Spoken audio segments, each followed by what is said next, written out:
Hello. The champ is here! The champ is here! The champ is here! Is that Tham? Oh, Tham! Hello. Welcome to the Nothing Is Over podcast. Ladies and gentlemen, and new WBC European champion in featherweight, Jean-Claude Van Damme himself. Tham McCourt is on the show. How you doing, Tham? What is happening, bro? Thanks for having me on, mate. Thanks for having me, bro. Oh, appreciate it, man. Trying to get you on before the fight and then hopefully get you on air, but it's much better getting you on now that the kind of dust is settled and you're kind of you're back, you know, you're just kind of at peace now. Everything's all done, the hard work's all done, you've got your belt, the whole lot. How are you feeling? Oh, mate, I feel it's hard to explain because it didn't really set in right away. Like the first couple of days, I was just like, that was cool. That was a cool thing I done at the weekend, eh? And then you realise, fuck, man, I'm a European champion.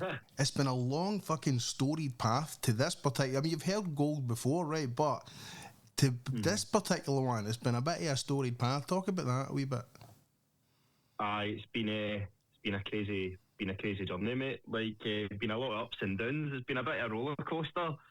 Had a lot of learning curves. Learned a lot about myself as well, man. Made a lot of mistakes, but fucking, you just like it's no a Nintendo game, mate. Like, do you know what I mean? You realise that you make mistakes and you need to make amends for it, be better and make better choices, and then some of the mistakes shape you into a better person, to be honest. Absolutely. And I feel like that journey's it was a necessary dark trauma in my life that I had to go through, man. How long have you been fighting a professional fighter, Tham? MyTy, 17 years. This is what I want to ask you. How the fuck do you say it? Muay Thai, Muay Thai, MyTy. How do you... Like, MyTy's a fucking drink, is it? No, what's a MyTy? A MyTy? I've ordered a MyTy. Aye, that is how you say it, MyTy. That's how you say it? You say it like the fucking fruity drink, MyTy? Aye, that's the best way to say it, because you've got all these people say Muay Thai, Muay, and all that. Like, honestly, see, for years, I called it Thai boxing. I just didn't go Thai anywhere boxing, else. that's it, aye.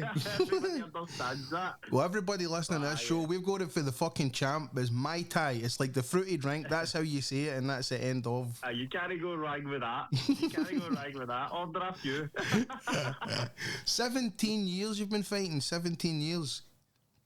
Aye, but honestly, I've been doing like martial arts since I was like 4, mate. Like, I started when I was like 4 doing karate, and so that was your first discipline. Like, why was karate your first discipline? It was the only thing. It was the only thing going around. Like, back then, like, I'm a 90s kid. Do you know what I mean? Age yourself, Tham. How old of a gentleman are you? I'm 34, bro. Right. 34. Well, 34 fucking young, though. spring chicken, bro. I'll show these young guys up. Fuck yes! No, like, I grew up watching Van Damme, obviously, the nickname, and like your Bruce Lee's and Jackie Chan's. All that was on telly back then was like karate, taekwondo, kung fu. There was no such thing as Thai boxing or kickboxing or MMA. You'd never heard of it. No, it didn't really exist at all at that time. Aye, so it was karate. Started with karate and done a bit of boxing as well, and just being a wee boy, I wanted to run about and play with fire engines. So I got bored after a couple of years, and then I done that for maybe 2 years. Like when I was 4, I was about maybe just before I turned 6, and then I stopped. But then I started missing it when I got older and started understanding fighting a little bit more, like watching boxing with my dad and stuff. But I wanted to do boxing, but I also liked kicking people. So I knew that wasn't really my sort of thing. So why not kickboxing then? A lot of people get into kickboxing. Because again, I had never heard it at the time. Like wait a minute here. Your name is Jean-Claude Van Damme. You never watched Kickboxer, you fanny.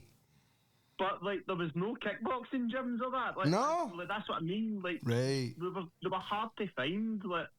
Like the internet was still kind of dial-up and shit then, so it was like you could just Google MMA gyms and shit. You had to actually know somebody that knew one type thing, and so I ended up getting back into karate when I was like maybe 10 years old, and Right. I've done that right until I was 16, and then I got my black belt, travelled the world a bit, was really good at karate, mate. Was really Fucking good. nice. I don't know this shit, right? Got third in a World Cup and stuff with Right. my club. I was really good, but obviously when you turn 16, you start seeing your pals getting birds and going out drinking, and you feel like you're missing out a bit, and then you dabble a bit and you realise, hold on, I quite like birds. Oh, the fall of man, Tham. Oh. Birds beat belts at this point. Fucking TIs, I want to go and see these. I want to see Katie, no TIs. You know what I mean? Fucking meeting birds called Katie instead of doing catties. Honestly, man, that's how I saw it. And then I missed it. Again, I started missing it again, and I kind of, towards the end of my karate, I was getting disqualified a lot for hitting too hard because it's a touch contact sport. Aye, exactly. So it's points scoring, really, isn't it? Aye, point scoring, but I was watching Mike Tyson and shit with my dad. So I'm knocking people out and hitting them hard and like kicking them to the centre of the mat. A full contact fighter. Flying and shit. Like I'm seeing stunt double stuff, and I think I'm doing something really cool, and it's like, no, you're disqualified, mate. You can't do that. Like, oh fuck, I'll try again. But then my sister came back one night, and I was in with my mate Alan, and we were just getting stoned. My sister came back, and she was like, oh, I've been in this kickboxing club, I'm thinking about starting it. And I was like, alright, I'm into that. So me and my pal went along to watch that night with my sister, and sure as hell, after 5 minutes, I realised this isn't kickboxing, Kenlon. This is MyTy. This is the kickboxing that Jean-Claude Van Damme was doing. Calling it kickboxing, it's MyTy. That whole film should be called MyTy Fighter. So we ended up going along, and I ended up taking part the first time. Mad Mark, I'll never forget him. He was like Lee Evans, jumping about like a crazy guy. And I got involved, and the rest is history. So what do you think brought you into, say, like Muay Thai? Your base in karate, how did that help you when you were starting Muay Thai? It helped a lot, actually. Like, I just had to change the way like, the contact of how I kicked. So in karate, you would kick a lot with, like, your insole, your foot, or, like, the edge of your foot. Like, it was a lot of, like, intricate. Like, it was quite intricate, as in you're hitting with the edge of your, like, the knife edge, they would call it. I get you, aye. Thing. Like that, whereas Thai boxing, it was straight, no, we hit with your shin, you bash with your shin, it's like a bat, boom, It was like, okay, so it's not as much precision as hitting with like the balls of your toes, you're just bashing, cool, I can do that. So you're getting into then, you get a more precision kind of way of aiming and hitting the target. You still have to be precise with your shots. I'm just meaning like it wasn't as much as like, let's hit this specific target with the ball with your toe. It was more like, oh, I'm just belting you with this like that, and it's going to fucking hurt. Just to create damage. Aye, and I just fell in love with the process. Like hitting the pads, how good you felt and stuff. Like in karate, it was a lot of like, it was like shadow boxing almost. You would do the techniques in there, so you weren't really getting an idea of how hard you hit and stuff. Which I feel like maybe that's something that the martial arts worlds could work on, like in judo or taekwondo, maybe hit pads more so these people can realise, I can do damage. Aye, right. Maybe that's a way forward for them, I don't know, but it was something I realised that was very different between the two styles, and I really enjoyed it, and I just, like I say, I just fell in love with the sport, mate. I just started running, and before you know it, I went from being a daft boy in the scheme, hanging about, to still being a daft boy in the scheme, but taking something a bit more serious. Your first training camp for your first MyTy fight, what was your first training camp? Can you remember like how you kind of structured it? How long was it? I was a little bit different with my first fight. I didn't have a planned fight. I was training. We started training at GTBA in December, and there was only like a week or two left before they shut for the Christmas holidays. So I'd only just got my foot in the door, seen it, and was like, I quite like this. And then me and my cousin, we kept going in the January, the February, whatsoever. And there was this show in May called Power of Scotland, and I was told it was like the WrestleMania at my Nice, right. So I was like, right, I want to go to this. I want to see what this is like. I've been training for 3-4 months. Let's go along and see what a show is like, see what these fights are actually like. I can't remember. I think it was like 2006-ish. Right. I would have to double check. I've got the trophy kicking about somewhere. Oh, you just fucking spoiled the story. I've got the trophy somewhere, but either way, it was mid 2000s. Right, mid 2000s, right. And I went to this show with my cousin just to watch it, and somebody that I'd sparred with was supposed to fight that night, and their opponent didn't show up.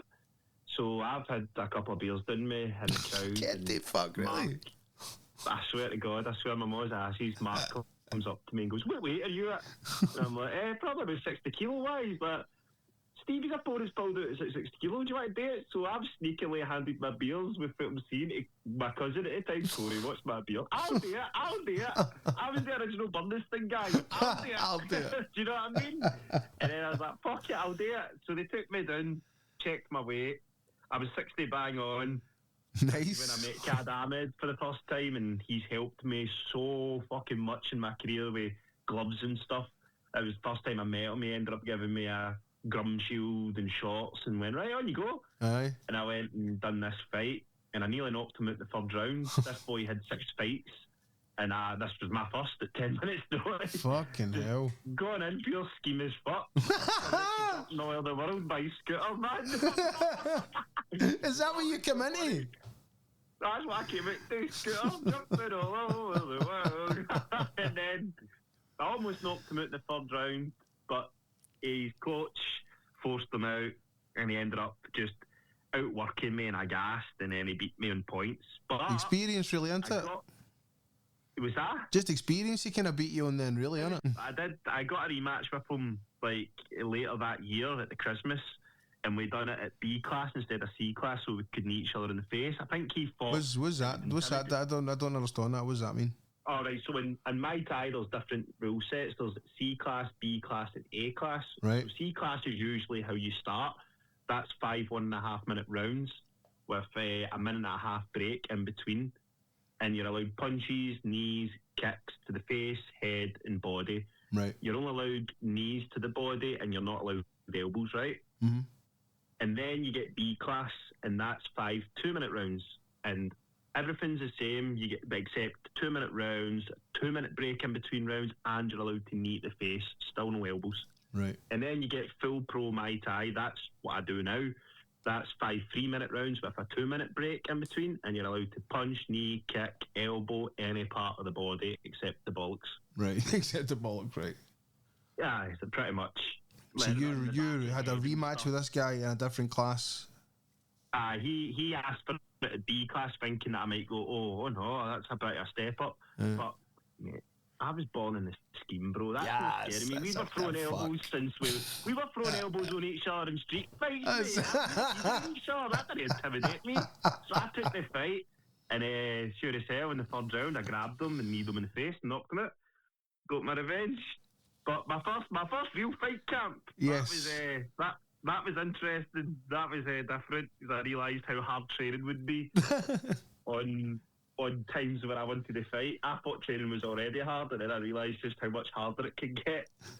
So that was a eye-opener. But for what kind of example, like, obviously you train anyway just to kind of stay in shape, but when you're in a fight camp, what is the step up? The amount of time you got, like, one-to-one with your coach, like, you would start talking about stuff, like I'd never done game plans before, like when I'd done karate, you just done your techniques and then showed up and you done your kumite and the best man won, whereas it got to a point where I'd be sitting and talking to my coach about, right, so this guy likes to do this and that, so when you're doing that, X, Y, and Z, you'll fix that. And it's like, oh wait, so there's tactics here, like, oh right, cool. So the things like that start changing, then you realise you start doing like specific drills that are going to incorporate maybe certain things, like say you're against a punch heavy guy, you start doing drills where you're countering someone that's going to be punch heavy, and you realise, right, so we're doctoring towards this sort of thing. I get you. So part of your training camp is, it's not just about strength and conditioning, it's about tailoring how you're going to fight against a specific opponent. Yeah. Like you almost, it's all about how you're going to be in this fight.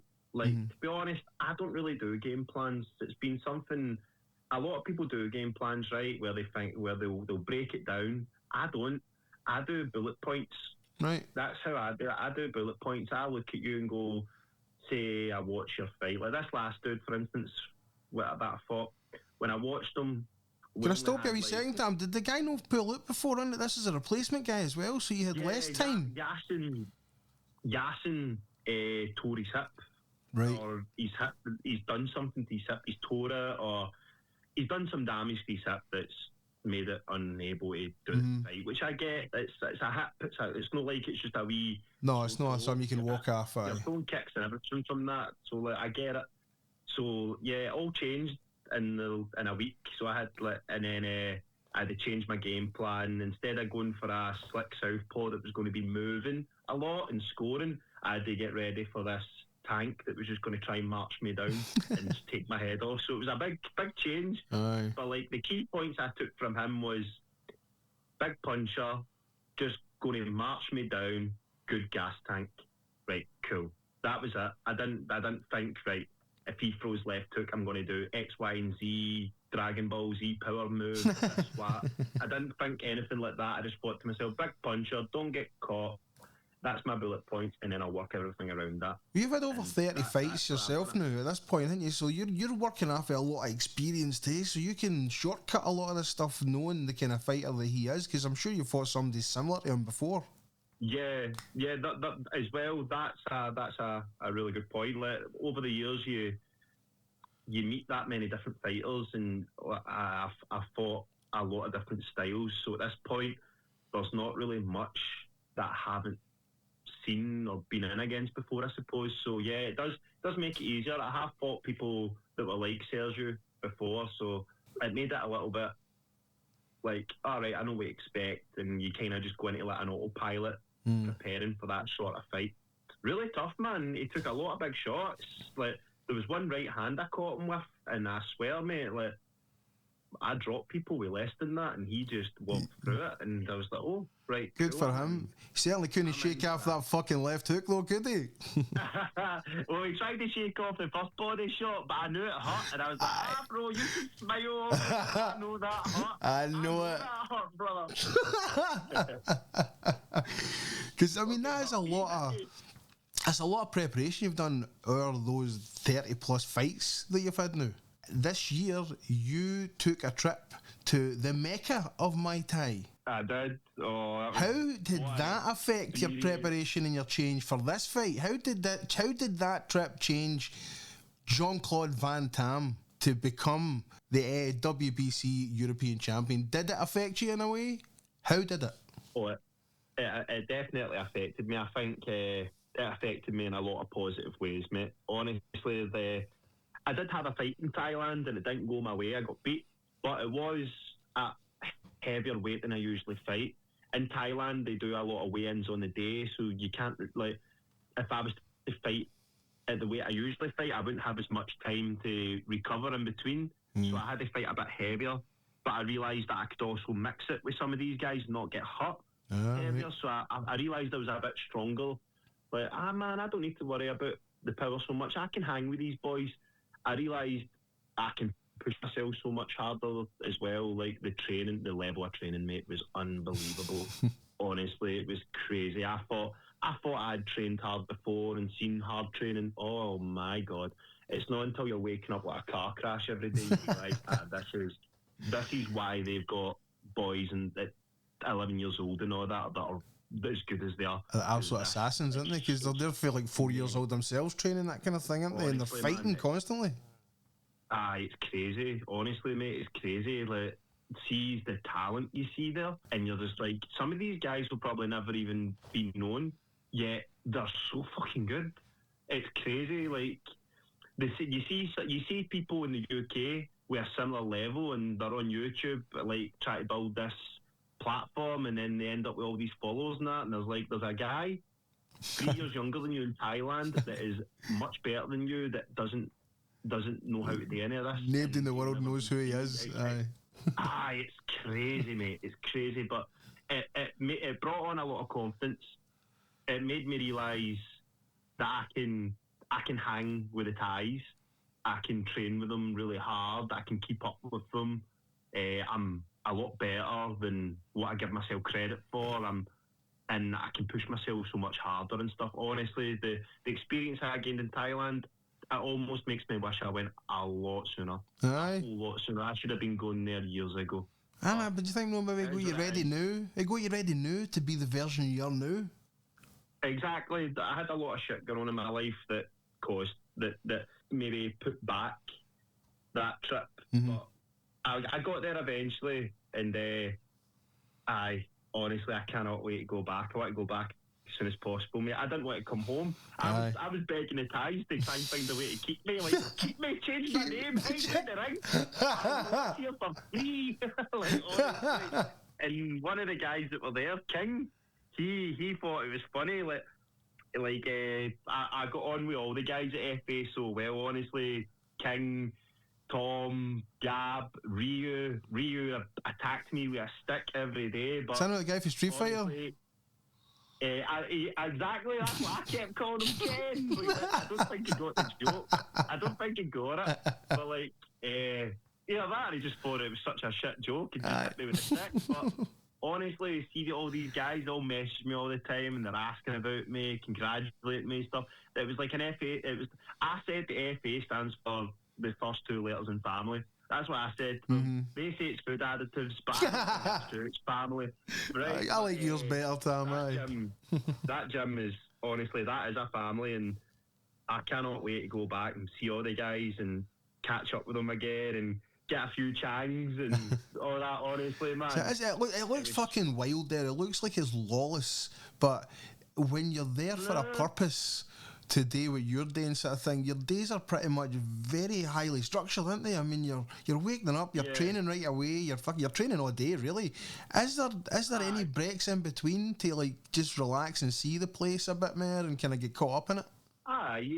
You do get time, like pretty much. Like, when I was there, my week pretty much looked like this. On the Monday, you would be getting up somewhere between 5 and 5:30 in the morning, and you would be getting ready to go and meet the guys at the gym for 6 o'clock, and then we would go to Chat Park, run for an hour. Like, it wasn't like a set time, like a set pace or a set limit. Sorry, like I'm going to go and do a 5K. Instead, it was this park, run around it as much as you can in the hour. I was getting faster and faster to the point I was almost doing a 10K. Really, right? Like, I'm a good runner, mate. That's one thing I'm good at. I'm like Forrest Gump. I just go run. I'm off, mate. You give me music and a good hardstyle beat, and I'll run for a fucking hours. Honestly, I will just go at 150 beats a minute. My feet will just go boom, boom, boom, boom, and I'll smash a time out easy. So I enjoy running, but it's different because when you wake up here at minus fucking 2 degrees. 35 degrees heat, and you don't need to stretch, and you're just like, oh, this is good, 6 in the morning, it's 35, let's go running. And then after that, you'd train from 7 till 9, and that'd be your morning done. What's the training for 7 to 9? What is that? Is that just drills and kicks and the pads and stuff like that? It would depend. Sparring? It would depend on what day it is. There was set times, there was set stuff for certain days. Like some days you'd wake up and it'd be like, I think, if I remember right, for the first hour every morning you clinched no matter what. Describe that to people, what clinching is. Clinching. So in boxing, in clinching, you grab each other, you get a break, and the referee will split you up. But in MyTy, when we grab each other, that just opens up a whole other way for us to attack each other. Like, we'll start kneeing and elbowing and throwing each other off balance each other. Like, there really isn't a rest. Like, you think you're resting in the clinch, but you're not. Somebody's hanging off your neck, trying to knee you in the face, and elbow your chin off. So, and FA groups are we call it a MyTy gym. Right. That's basically a clinch fighter. But you get a lot of different fighters as well. My femur, which is like a kicker. My mutt, which is like your rod tang, who just they swing and beat you up. And then like my cow, which is your big knees. Like a good example, that's like pitch pincher. he was probably one of the most decorated Muay fighters of all time, to be honest. Petchmanship, brilliant. He came from FA as well. Like that just shows you how good FA caliber of the gym. in general. You're described as a switch fighter. What does that mean? A what, sorry? A switch fighter. I've seen you described as a switch fighter. What kind of MyTy fighter are you? I'm a bit of a mix. Like, I can do. I like fighting like rod tang in a way where I like to get stuck in and be like a mutt. But I'm also quite a femur, as in like I'm quite a counter kicker. But I'm also like a cow fighter as well, where I'm a clincher. So I'm a bit of a mixed bag. Right. I'm hard to describe as a fighter, to be honest. Like, honestly, I don't even know what I'm going to do. There's times where we'll go over a game plan. Right, Tham, the game plan is this. And I'll be like, right, cool. We're going to do this. Then I get in touch, gloves and go, fuck that, we're doing this. And I just change. So you feel it in the moment? I don't know. That's what I mean. I'm not really a planner. Aye. I'm just like, I'm feeling it like this today, and this is what's happening. And I think I give Gary nightmares because of that. How much emphasis do they put on recovery in the big gyms, especially in Thailand? They do well with the recovery. Like, mate, every day I was there, I think they got that ice bath out. I don't know if they were doing that just to cool down because it's fucking roasting. I mean, I was doing it to cool down. I wasn't needing recovery. I was like, bro, I'm Scottish. I'm pasty and Scottish. I can't handle this fucking heat. Aye. Like, we get 3 days like this in a year if we're lucky. If we're lucky. This is every day. 6 till 6. Bro, see when you're waking up at 3 in the morning and you're like, oh, I could go a wee drink. I'll just jump down to 7-Eleven. You walk outside, it's still lit an oven. 3 in the morning. That's crazy, 20 degrees. Nah, somebody turn this off. Turn it off. It's like, it takes getting used to. But honestly, it was so good. The Thai people are so nice. They help you so much. They're lovely people. One of the best experiences I've had in my life, honestly. I'll tell you one thing that will sum them up. I was lost on the train station. Didn't know where I was. My phone had ran out of data. The lot. Worst case scenario. Do you get what I mean? Aye. Fuck, I'm lost in Thailand. Shit. A Thai guy saw me distressed and he came over. He's like, do you need help? And I'm like, mate, I'm lost. And he's like, okay, where are you going? And I told him where I was going. He then told me, okay, the nearest train station. He took me to where I had to pay, helped me get the ticket, even showed me where the bins were because I couldn't go on the platform with the rubbish that I had or something. Mate, they're really good for the recycling and that kind of thing. Really? You're not allowed on the trains with bottles of water and stuff.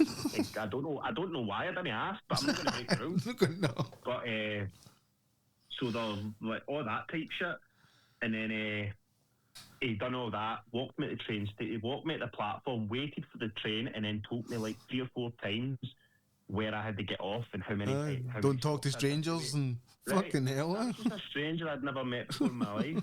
See, that was Glasgow Central. I know for a fact the guy would have turned around and said to me, mate, do I look like I fucking work here? In the bin? Do I look like I work for the Clenny? The bins are outside, mate. That's what you would have got.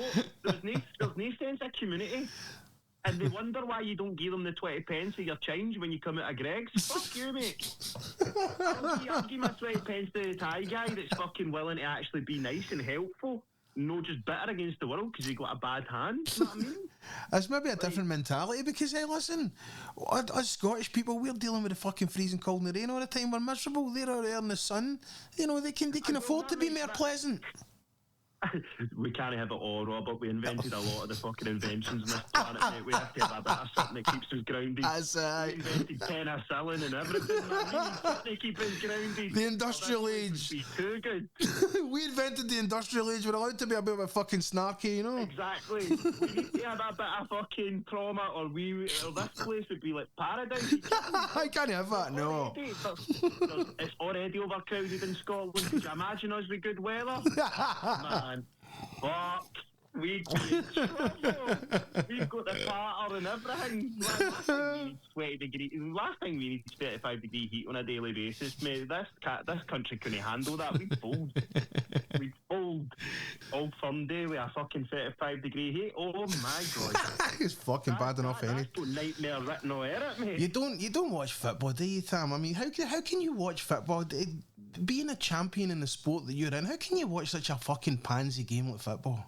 I don't really. Good, that's to be honest, I only really see if it's on and I'm not doing anything, I'll watch it. But honestly, see the times that it's on. Usually, I'm at the gym. I don't get to watch it that much. It's usually highlights I catch up on. Yeah, and as long as you're not a hun either, Tham, that's all right.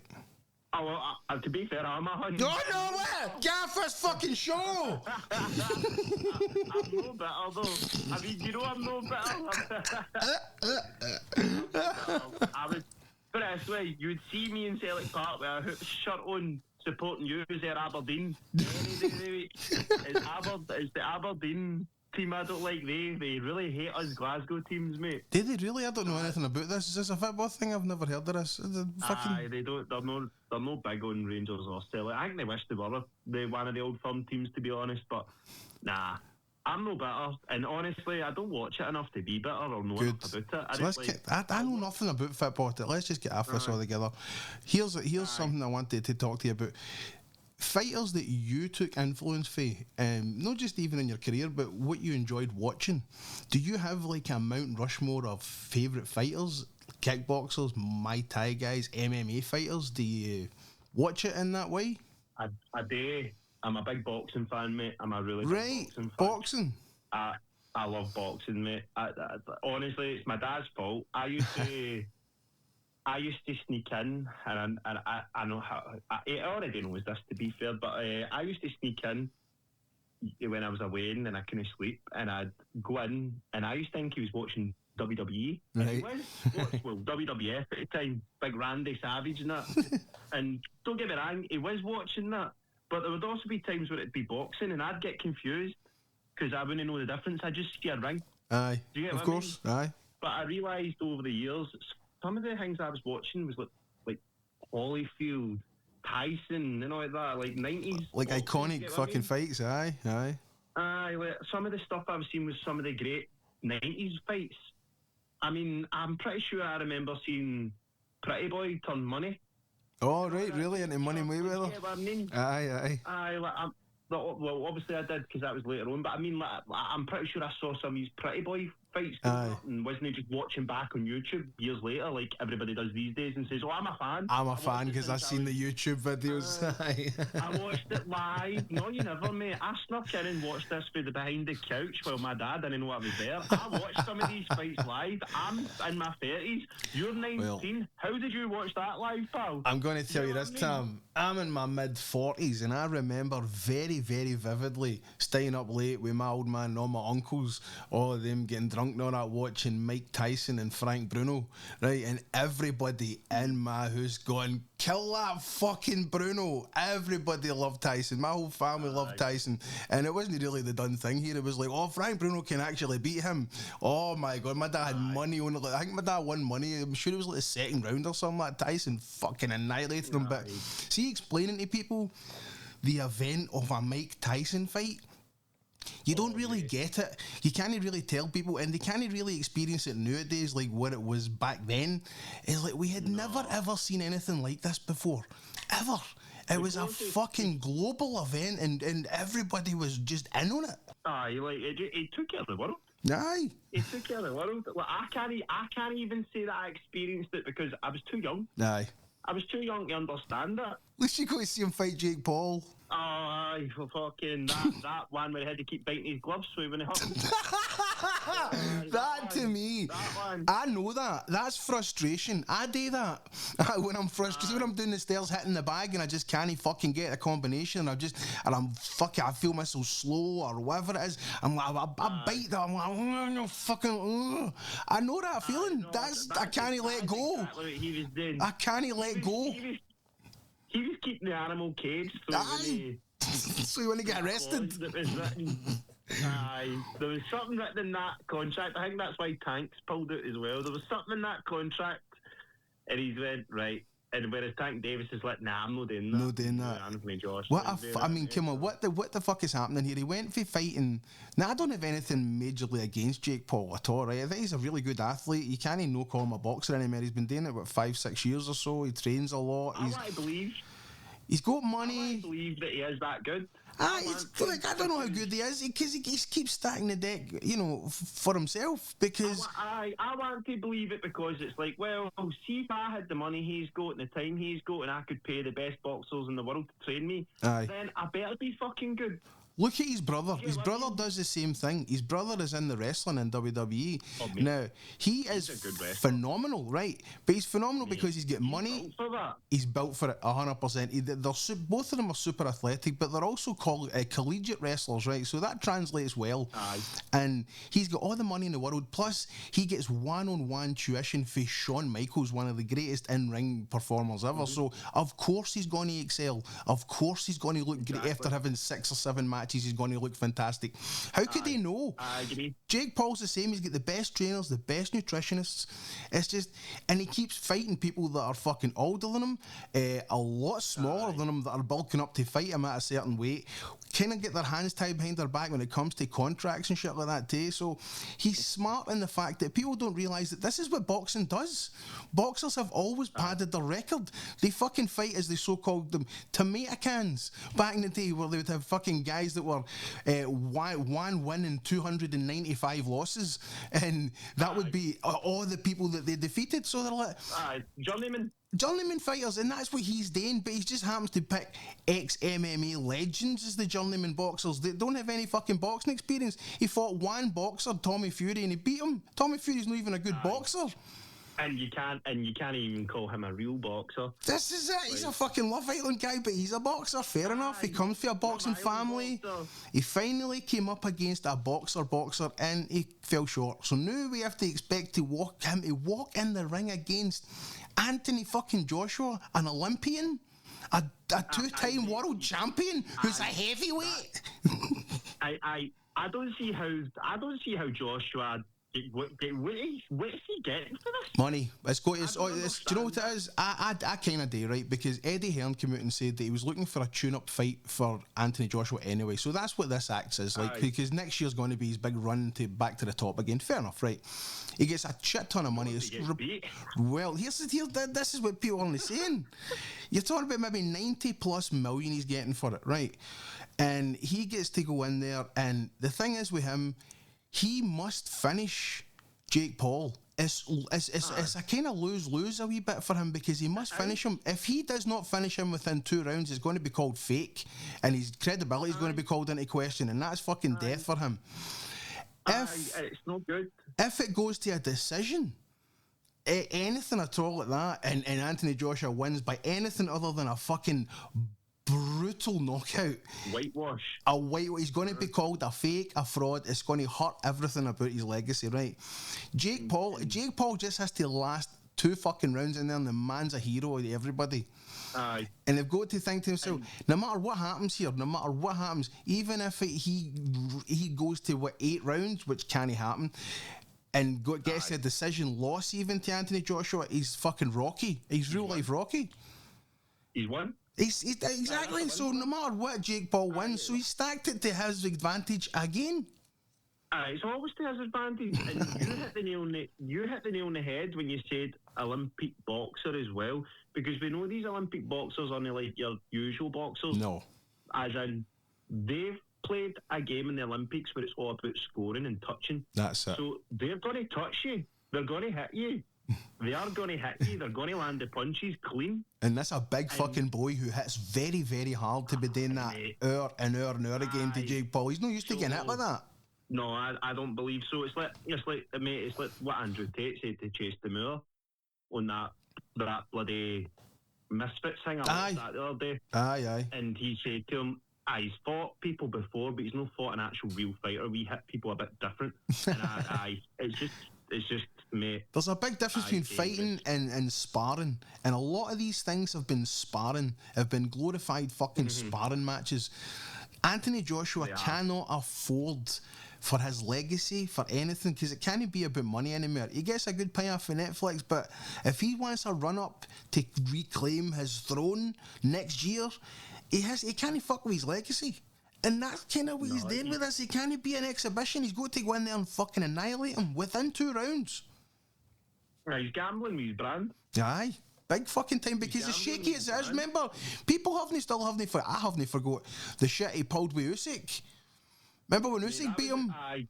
And he acted like a fucking Wayne, throwing his titles at the time, and then he took the mic and he but he started fucking talking shit on the mic. Usyk's standing there like, mate, I should just knock you out again to make you shut up. Exactly. Like, that's what I mean. Like, that was your last time in the ring, wasn't it? Like, and he behaved like that. He fought Dubois. Did he beat Dubois after that? Oh, aye. Didn't he? Beat Dubois, but like, you know what I mean? Like, who cares? That's the last thing people remember, though.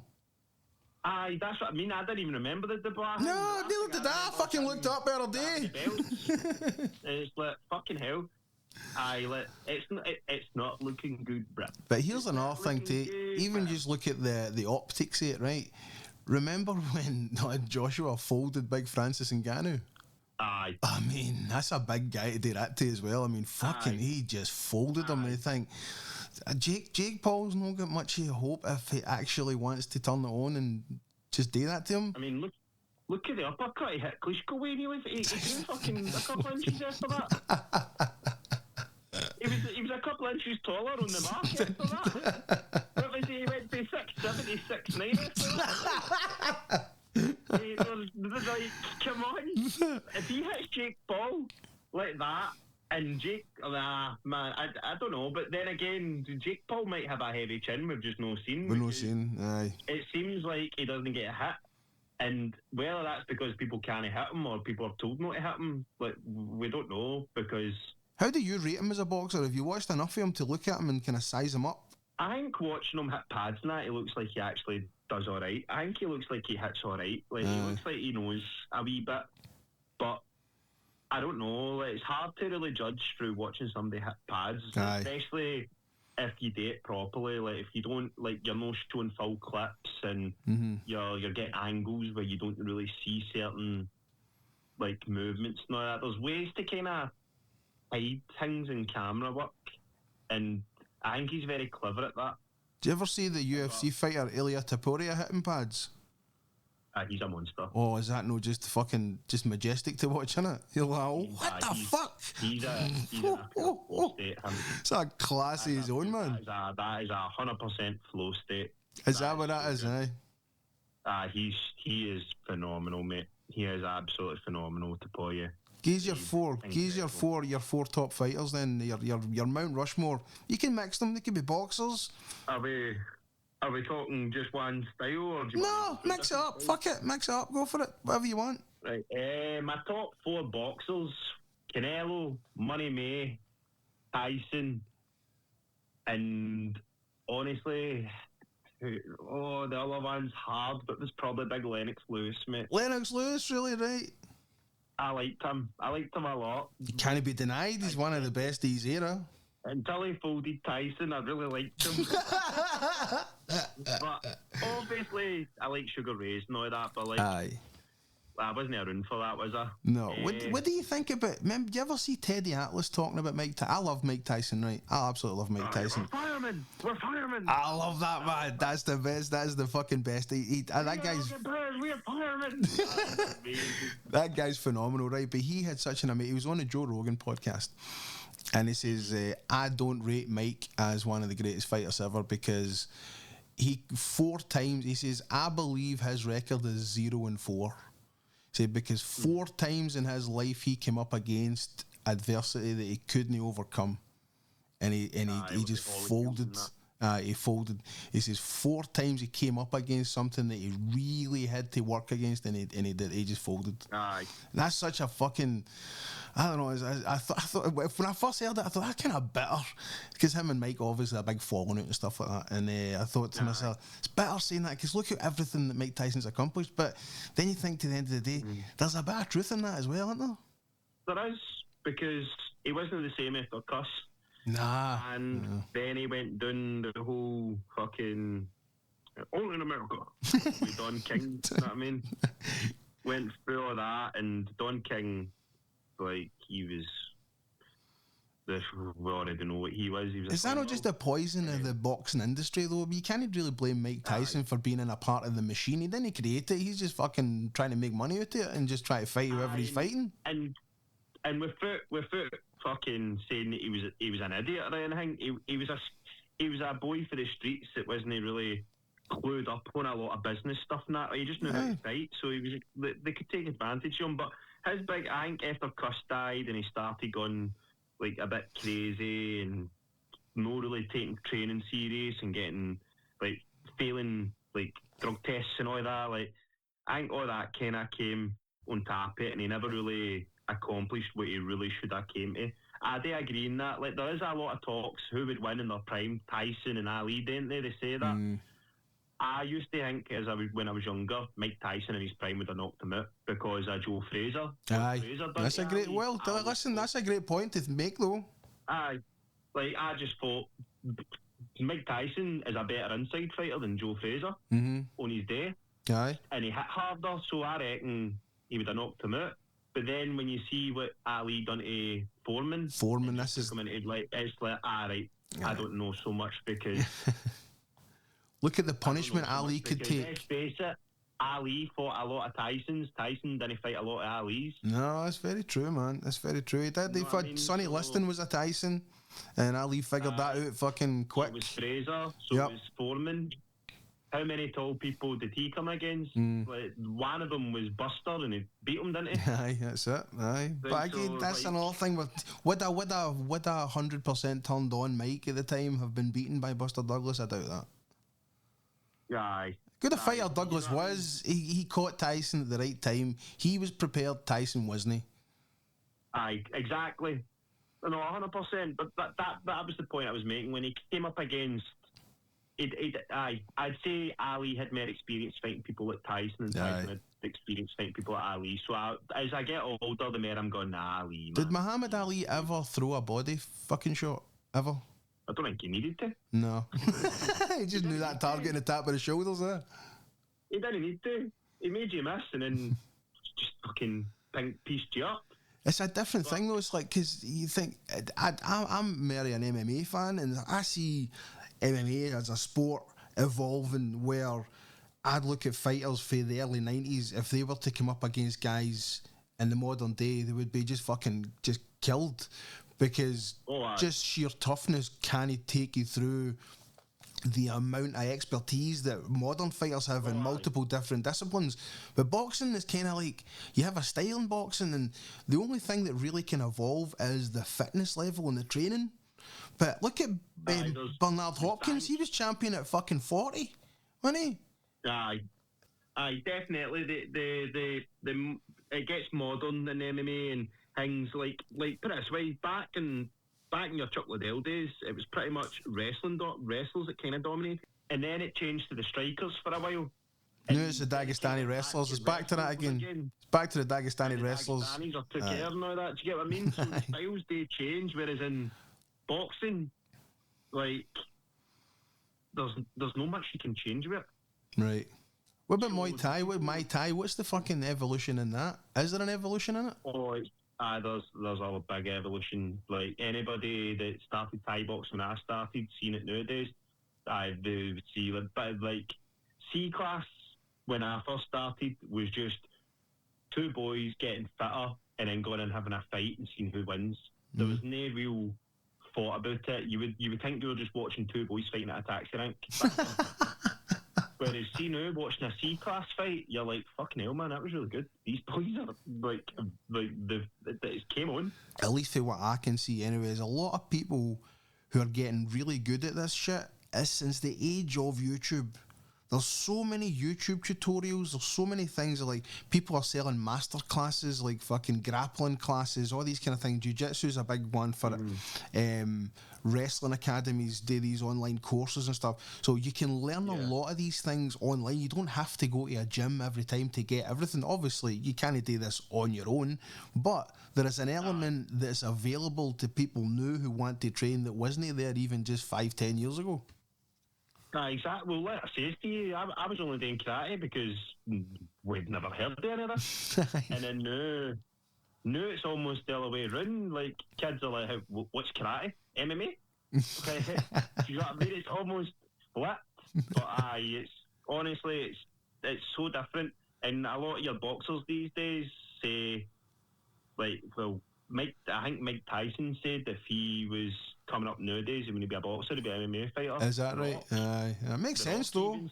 Aye. So did The Undertaker. They all said if MMA was as big as it was back then, they'd maybe be MMA fighters instead of get into the field of go to the WrestleMania streak and shit.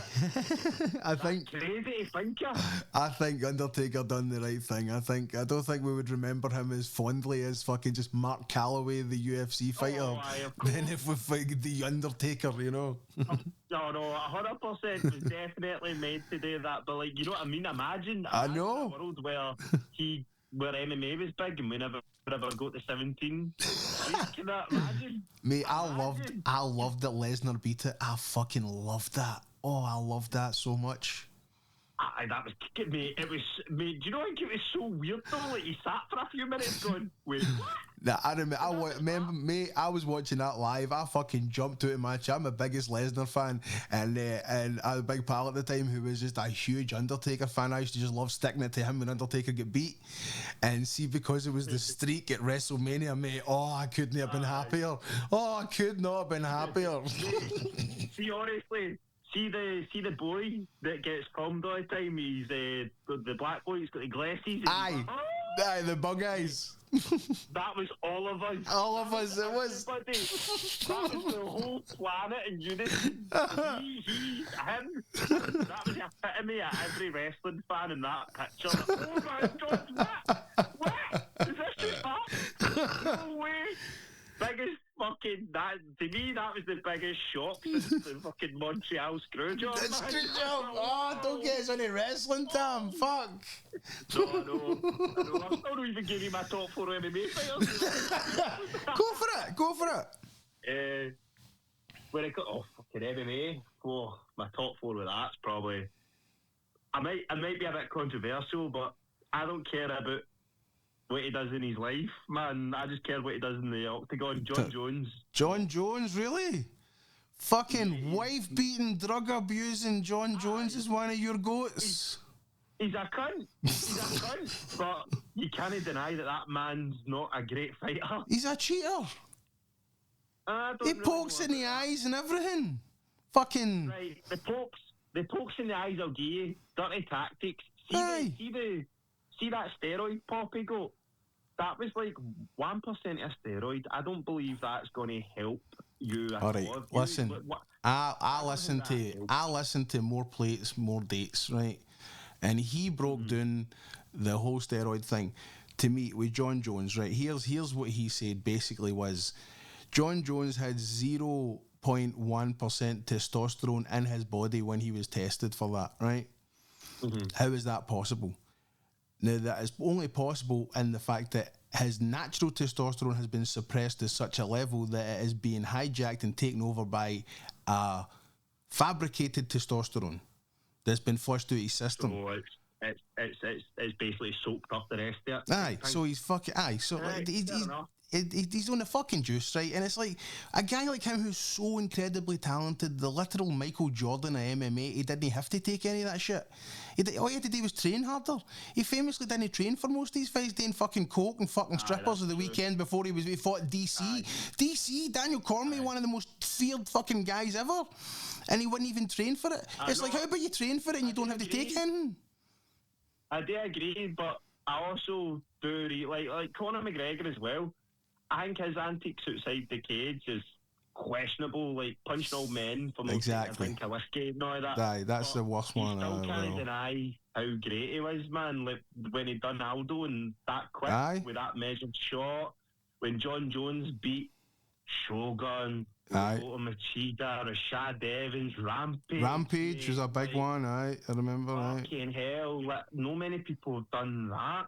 I know. And fair enough, he poisoned it with his antics, drink driving, battering women, and all the wee scandals and that. But I still think he's up there. I wouldn't put him on my top 4 though, but like he's definitely. I'm glad I've talked you to him off your fucking Mount Rushmore. Then that's good. And Dominic Reyes beat him. Dominic Reyes fucking beat him. He was never in my top 4. That's alright. Like, he's an honourable mention. You've got to give him an honourable mention. All right, okay, fair enough. All right, okay, all right. Demetrius Johnson, 100%. Perfect. That's a great pick. In that top 4.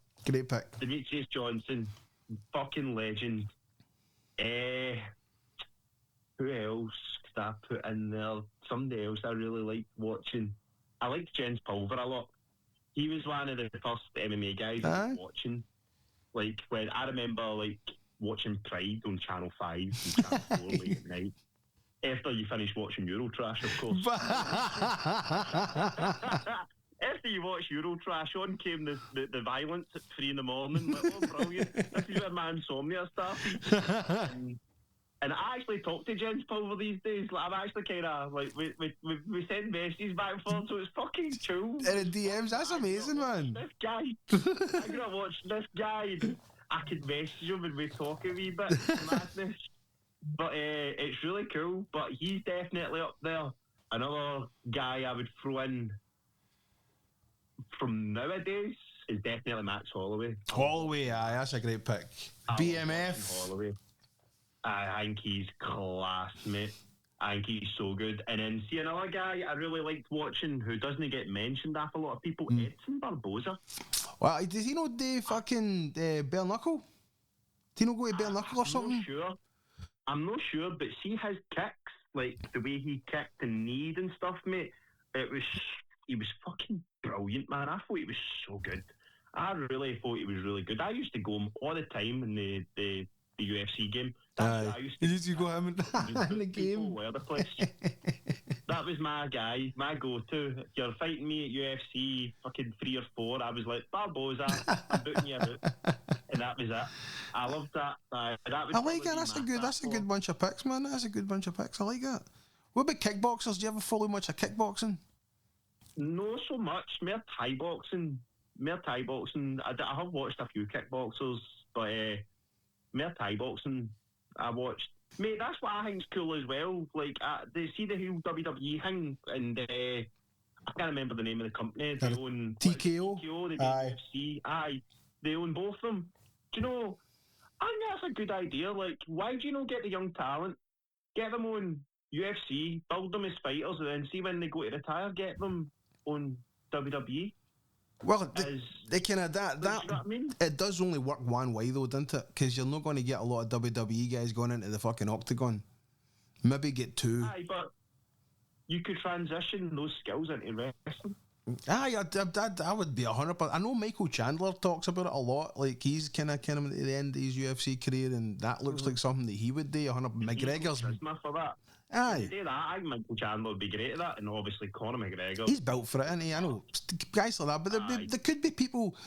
Remember fucking Platinum Perry, Mike Perry.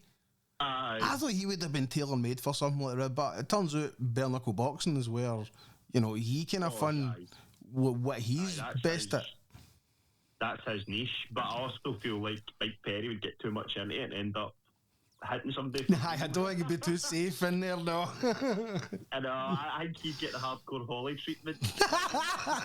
You're getting the hardcore Holly treatment. You're such a fucking wrestling fan, it's so funny. I'm a big wrestling fan. Oh, I love it. Wrestling. I love it, man. I love wrestling. I shock people how much I know about wrestling.